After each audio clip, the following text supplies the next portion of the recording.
नमस्कार, सत्यदर्शन न्यूज मध्ये आपले स्वागत आहे। मी पायल शहा। एक नजर टाकूया आजच्या ठळक घडामोडीवर। ईव्हीएमचा मुद्दा उपस्थित करत विधान भवनाच्या पायऱ्यांवर विरोधकांचं आंदोलन। विरोधी पक्षांनी आज ईव्हीएम मुद्दा उपस्थित करत विधान भवनाच्या पायऱ्यांवर आंदोलन केलंय। विरोधी पक्षाच्या नेत्यांनी ईव्हीएम हटाव लोकशाही बचाव अशा घोषणा केल्या। विरोधकांनी ईव्हीएमवर केलेले आरोप निराधार असून असे आरोप करून विरोधक जनमताचा अपमान करत आहेत असं मंत्री चंद्रशेखर बावनकुळे यांनी म्हटलंय। त्यांनी आता थोडं आत्मपरीक्षण केलं पाहिजे, आत्मचिंतन केलं पाहिजे।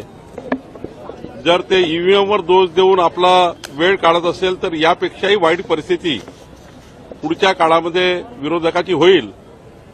आत्मपरीक्षण न करता केवळ एक जनतेमध्ये कन्फ्युजन करून ईव्हीएमवर आरोप करून जनादेशाचा अपमान विरोधक करत आहे, जनादेशाला डावलतात आहे।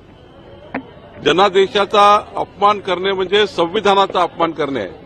संविधानाने जनतेला मतदान करण्याचा अधिकार दिला आणि तो मतदान केल्यानंतर जनतेला या पद्धतीने क्रिटिसाइज करणे म्हणजे ईव्हीएमवर दोष देणे म्हणजे मतदारांच्या विश्वासार्हतेवर त्या ठिकाणी प्रश्नचिन्ह निर्माण करणे आहे।